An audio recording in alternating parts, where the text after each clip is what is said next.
The Hateful Eight is a Western film directed by Quentin Tarantino and stars Samuel L. Jackson and Kurt Russell. Before I saw this film, I knew this film hadn't been getting as much praise as Tarantino's previous films, but I went into it, and after coming out of it near the end, I loved this film. And for me, I don't know why this film has gotten like a 75% on Rotten Tomatoes. Like, this film isn't that bad. It's just Quentin Tarantino being classic Tarantino. Tarantino is one of my favorite directors of all time. I'm a big fan of Reservoir Dogs and I loved Pulp Fiction. Although some of his previous films I haven't been a big fan of. Like, I knew they were good and I did like them, but I just, in my mind, something didn't feel right. And after seeing this film, I can say this is the first Tarantino film in years that I have thoroughly enjoyed.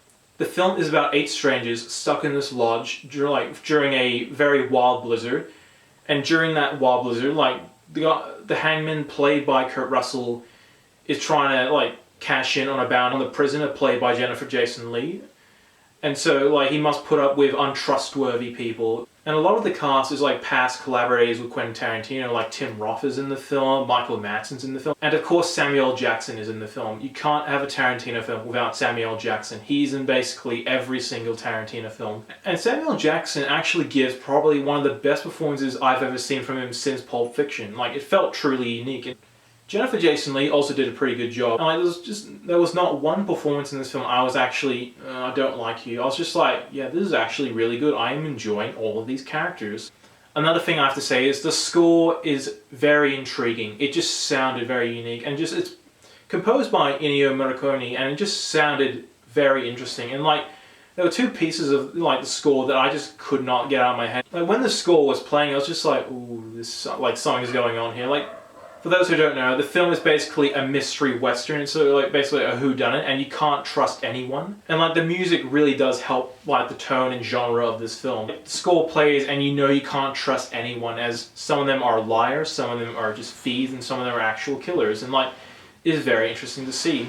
If I was to point out one flaw that I think people might have with the film, is that basically the nearly 3-hour film is only set in one place, but that really didn't bother me. I know some people are a bit oh, really, one place? Oh, this is going to be boring. And for a film that's 3 hours long, I can understand that, but I had no problem with it. Because once again, Tarantino delivers, excellent dialogue. One thing Tarantino is known for is excellent dialogue. The dialogue is always interesting. It keeps you in the mood of the film. For anyone who's ever, sat through his 3-hour long film, and the dialogue is sometimes oh, this is too boring. Tarantino, he knows what to put in the dialogue. The dialogue is always interesting, always sounds unique, keeps you thinking. There were a lot of moments in this film when a character said something interesting, I actually just sat up and was like, oh, I didn't think of that.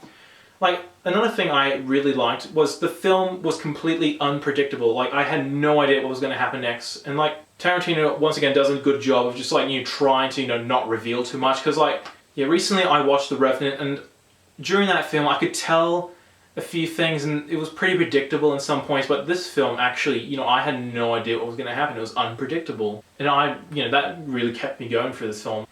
And for those who saw my Oscar picks video, I stated that John Williams' score for Star Wars: The Force Awakens should win Best Original Score, but after seeing this film, Ennio Morricone's score actually just tops it, because his scores were so intriguing. Overall, Tarantino once again delivers another great film. And as I previously stated, this is the first Tarantino film I've enjoyed throughout the whole entire runtime. I had no problems with it. A lot of reviews I've seen, people have been giving it pretty, low scores, 7.5 or 8 out of 10. I had no problem with this film. For me, you can't call yourself a true die-hard film fan unless you get it. And with Tarantino, a lot of his films cater to die-hard film fans, and I just, clicked with it. So this film, for me, gets a 10 out of 10. Thank you for watching this video. If you like what you see, be sure to click that subscribe button. Thank you for watching.